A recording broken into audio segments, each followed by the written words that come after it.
Halo, selamat datang di podcast Eko Denny. Yang akhirnya sudah tahu kapan tayang. Udah yang tayangnya setahun sekali. 5 atau 6 episode ya kita take di hari ini tuh. Tapi tayangnya Nanti, setahun sekali aja. Enggak dong. Oh enggak gitu. Itu nanti sampai 2025 tuh, sampai pilkada tahun depan Oke, juga bakal siap. tayang. Oke, kita masih membahas temakan mistis horor dan masih bersama Ariati.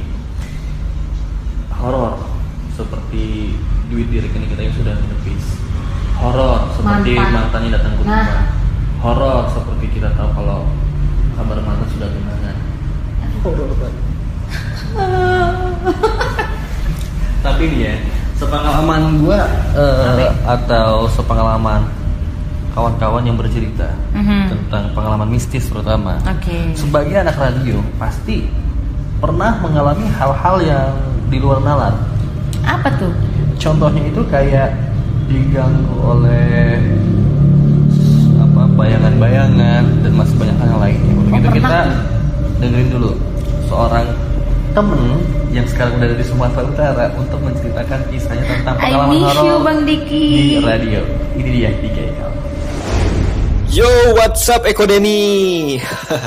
Gue Diki Aikal nih, mantan kolega lu dulu di shelter. Celah. Gue punya pengalaman mistis di radio, di kantor radio gitu kan ya.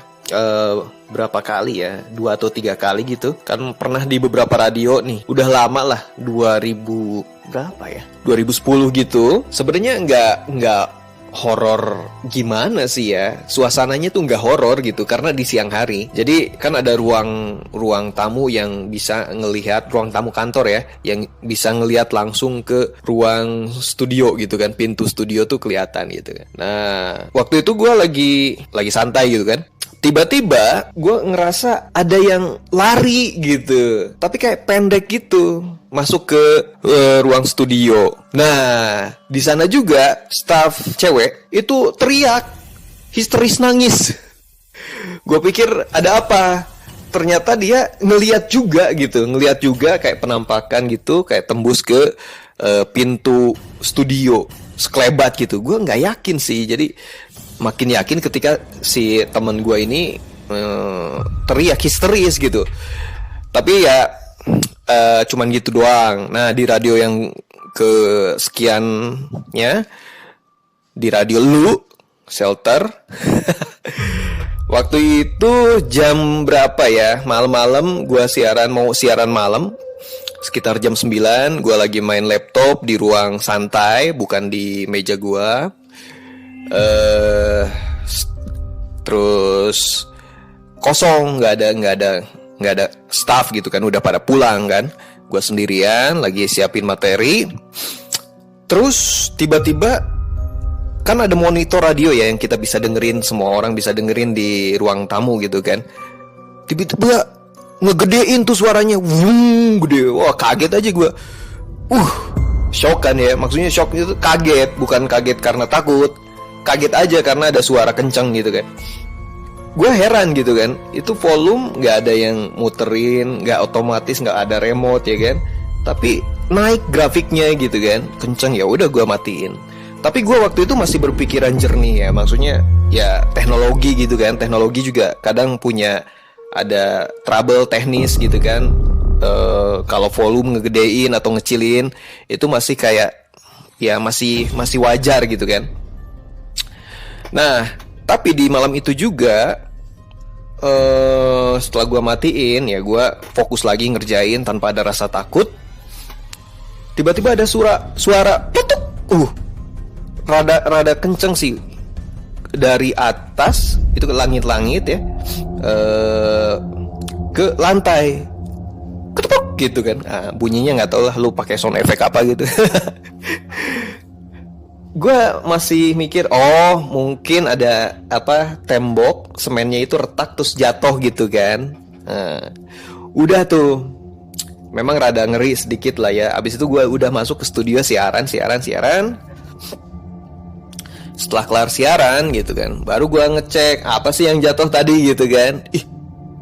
Jadi itu batu coy, batunya itu kayak pecahan semen ya, sesuai asumsi gua Tapi setelah gue lihat-lihat, nggak ada tembok yang retak gitu kan, nggak ada tembok yang ataupun bagian langit-langit yang rusak, semua mulus tembok itu.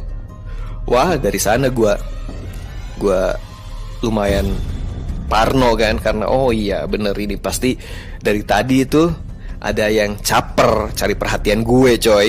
Tapi ya sebenarnya wajar ya kalau di radio katanya sih gelombang elektromagnetiknya yang dipancarkan oleh frekuensi radio itu mengundang gitu ya. Apakah gelombangnya masuk ke dunia mereka ngerasa terganggu, ada gelombang gitu kan, kayak kalau suara ultrasonik yang didengerin sama binatang kayak anjing ataupun kelelawar gitu kan, yang kita nggak bisa denger tapi mereka bisa. Ini juga mungkin berlaku sama suara atau frekuensi radio yang masuk ke dunia mereka dan ngerasa terganggu atau mungkin bahkan betah gitu. Gua nggak ngerti, tapi mitosnya gitu ya, kalau di radio tuh ada penghuni lain.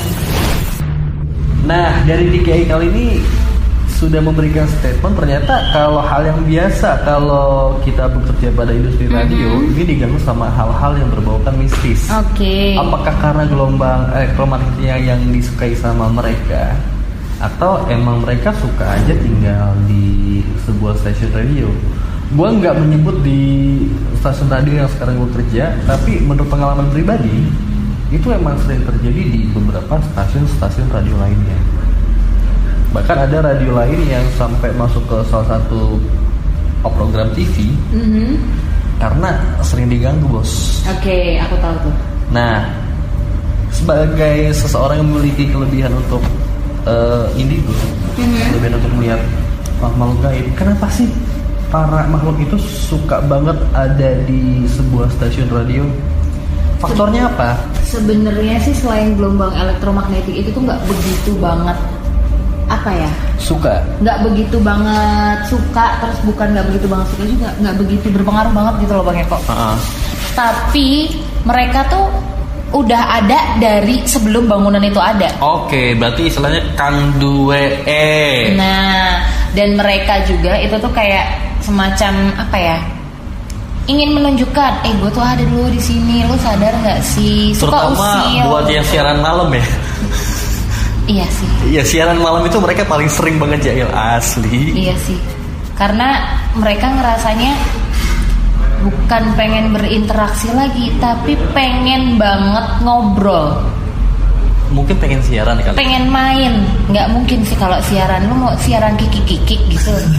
Bagaimana gitu kan? Nggak mungkin. Alhasil penyiar yang siaran malam atau siapapun yang standby di radio ketika malam itu diganggu. Iya, pasti. Entah ada, gue punya pengalaman langsung gitu. Di mana, di pas shelter? Sense, iya di shelter, pas Sense. Itu nggak ada angin, nggak ada hujan. Gue bahas apa waktu itu ya, tempat apa gitu gue lupa. Si kunci pintu hilang. Nggak nyantol kan, nggak ada angin loh. Goyang kenceng banget, kayak lagi digini-giniin, kayak lagi dimainin. Oh, kunci pintu yang kunci pintu yang ke depan, pintu masuk kan nempel. Goyang dong, kenceng banget goyangnya. Kayak lagi dimainin aja gitu. Pas gue ngeliat, iya, dan the shelter yang ada di sana itu mencoba mau mengambil foto. Tapi emang nggak ada sosoknya sih. Tapi fokusnya itu ke plafon atas terus. Gue merinding. Pakai handphone gue. Merinding difokusin lagi kan, kok ke plafon atas terus, nggak bisa ke pintu, nggak bisa kemana. Nggak bisa. Plafon atas yang di atas meja gue bukan? Bukan, di pas pintu tepatnya pintu persis. Oke, I see. Meja angga. Nah, di situ dia berdiri di pojokan situ. Ya, buat kami belum tahu, nanti ada fotonya ya. Jadi di situ sih. Di situ. Serem banget, sumpah.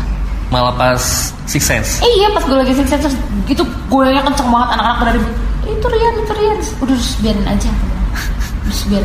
Buat orang-orang yang masih awam atau orang-orang yang istilahnya tidak memiliki kelebihan kayak Rian, mungkin itu menganggap sesuatu yang heboh. Karena ya jarang sekali terjadi. Tapi buat kamu yang udah tahu yang maininnya siapa, ya udahlah gitu ya. Gitu kayak nggak usah diladenin ya. Dia tuh cuman mau caper ngajak kita main, kayak dia tuh pengen dinotis, udah gitu doang. Termasuk lempar-lemparan dari pohon itu ya. Dia pengen dinotis kayak, oh iya, saya tahu ada kamu gitu. Jadi di mana tempat gue kerja sekarang itu yang namanya diganggu emang gue ngalamin. Cuma ngalamin juga? Ngalamin, karena gue orangnya cuek ya. Dilempar mangga, kok ini ada mangga. Dilempar batu, ada batu. Karena gue orangnya cuek dan bodo amat. Mungkin mereka sekarang kesel kali ya.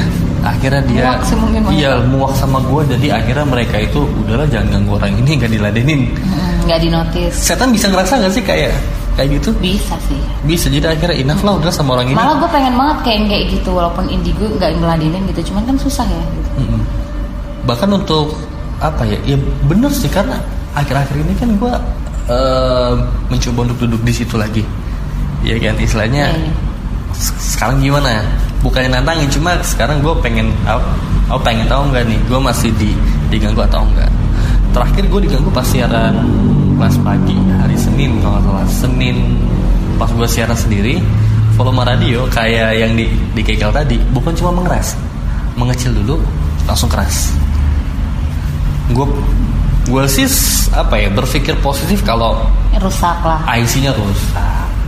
Cuma ini terstruktur pelan dulu terus keras gitu, dan terjadi cuma sekali.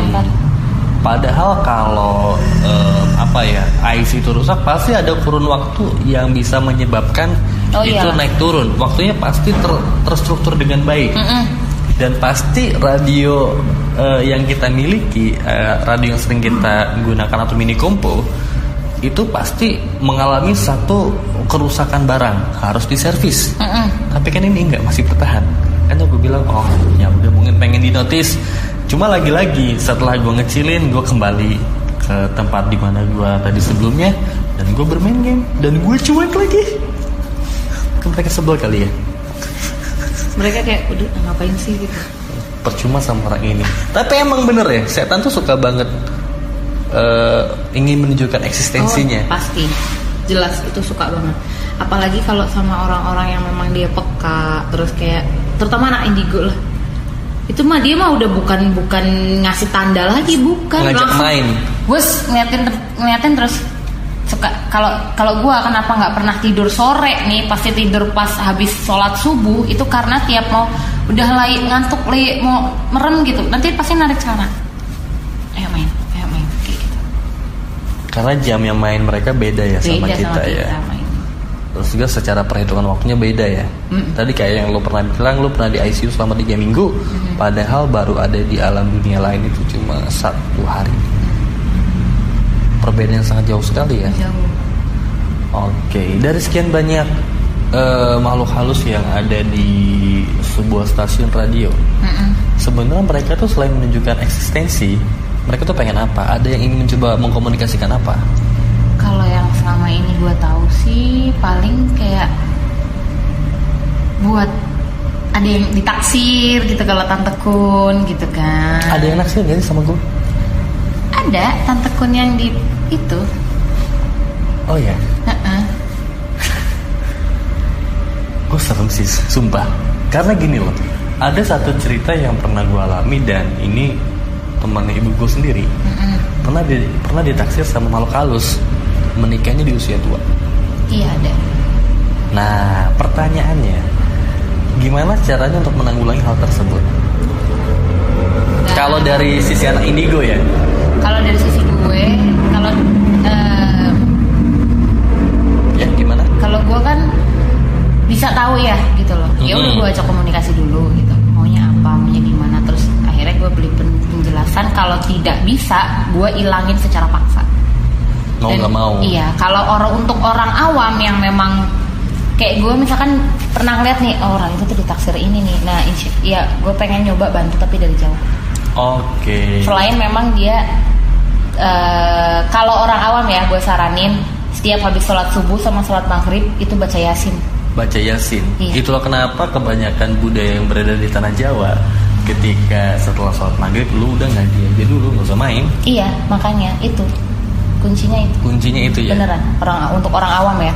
Kalau misalnya kayak orang-orang di sekitaran gue yang gue kenal, yang gue tahu walaupun nggak deket, gue tahu dia digituin sama makhluk halus, ya insya Allah gue bantu dari jauh, bantu ilangin dari jauh. Masalahnya apa, kita tahu jodoh, rezeki, kematian itu ada di tangan Allah. Betul. Cuma udah tahu kamunya jomblo, disukain lagi.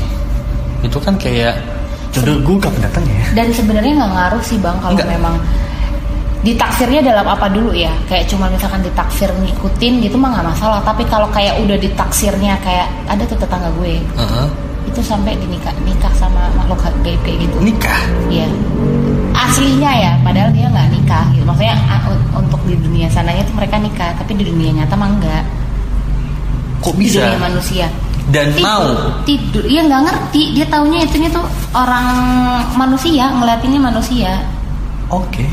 Nah udah kayak gitu dia jadi kayak orang aneh aja, kayak orang linglung gitu-gitu. Nah ada juga yang misalkan disukain sama makhluk seperti itu. Misalkan nih gue disukain sama salah satu makhluk, terus ada cowok nih yang deketin gue gitu kan. Orang itu tuh ngelihatnya gue aneh karena gue ditutupin, jadi si makhluk itu tuh bakalan masuk ke badan kita, ngeliatin muka kita jelek, gimana kita tuh dijauhin. Iya, gimana caranya mereka berusaha untuk menjauhkan dari orang-orang yang suka sama kita. Nah gitu, makanya kalau gue sih ya, gue sih kaget bos. Gue sih nganuin secara paksa. Gitu. Sekarang pertanyaannya, ada nggak yang suka sama gue dari makhluk halus itu? Tadi kan bilang ada. Bukan suka gimana, suka ngikutin doang. Oh, suka ngikutin doang, alhamdulillah. Ya enggak, kalau suka kayak gitu sih nggak ada. Masalah nauzubillah ya, jangan sampai terjadi, karena ya itu dia, ada ritual yang harus dijalankan secara agama ya. Terus juga menguras energi. Kayak yang gue bilang tadi, ada temannya ibu yang sampai harus menikah tua gara-gara itu. Sekarang ada nggak dari makhluk yang suka bersemayam di stasiun radio untuk mencoba komunikasi dengan kita di sini? Nggak ada sih, mereka kalau yang dari tempat kita kan mereka pada takut sama gue. Kalau dari tempat lain? Pawangi misalnya. Tempat lain kebetulan gue nggak manggil sih. Nggak manggil ya? Karena gue cukup manggilnya yang dari itu aja ya. Mereka sih pada bilangnya nggak berani gitu, nggak berani sama aku. Padahal gue nggak ngapa-ngapain loh. Gimana kalau kita coba komunikasi? Boleh sih, paling yang ringan-ringan aja kali ya. Iya, nggak apa-apa, yang penting komunikasi.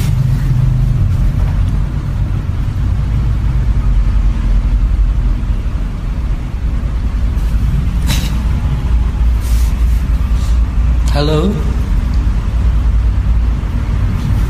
Dipakai dong mic-nya. Kamu siapa? Kamu siapa? Di sana. Di mana kamu tinggalnya? Di sana. Di mana? Di sana. Kamu tuh apa? Cantik. Oke.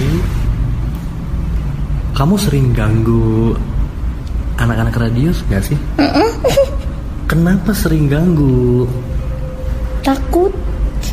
Loh, kok takut? Pada takut. Kenapa takutnya? Nggak tahu. Pada takut. Oh, jadi kamu ingin menunjukkan kalau kamu itu ada di sana. Yang pengen kamu pamerin apa sih? Cantik. Cantik. Emang kamu secantik apa? Cantik. Cantik. Cantik. Ada yang kamu suka nggak dari anak-anak radio? Siapa namanya? Nggak tahu. Orangnya yang kayak apa? Gendut.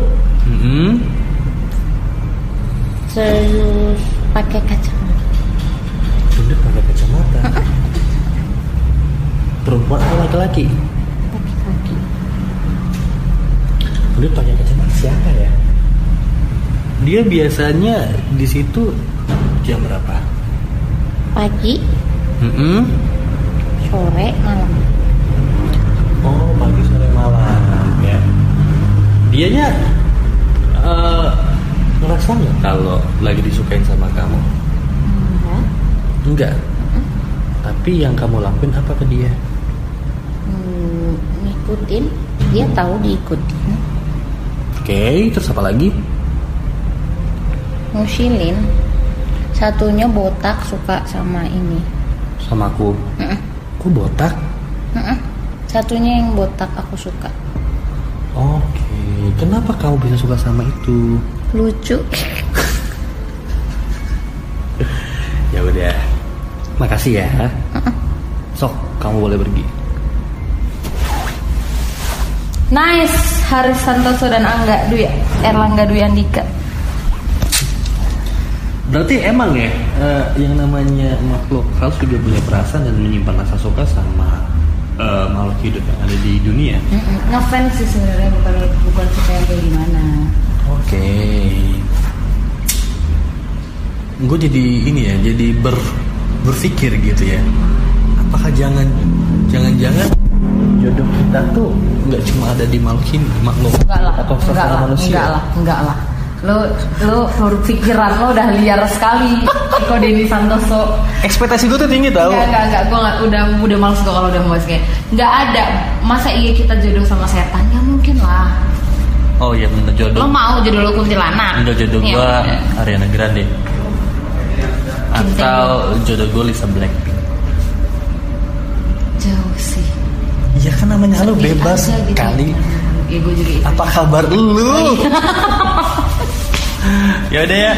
Thank you Retirian sudah membuka komunikasi dengan makhluk kayak sesuai dengan tema kita hari ini. Oke. Dan lagi buat Paparazzi Media, Paparazzi Barbershop, Mas Danu, buat Popadring, dan buat kami udah nonton, yang udah dengerin. Thank you so much and have a good time.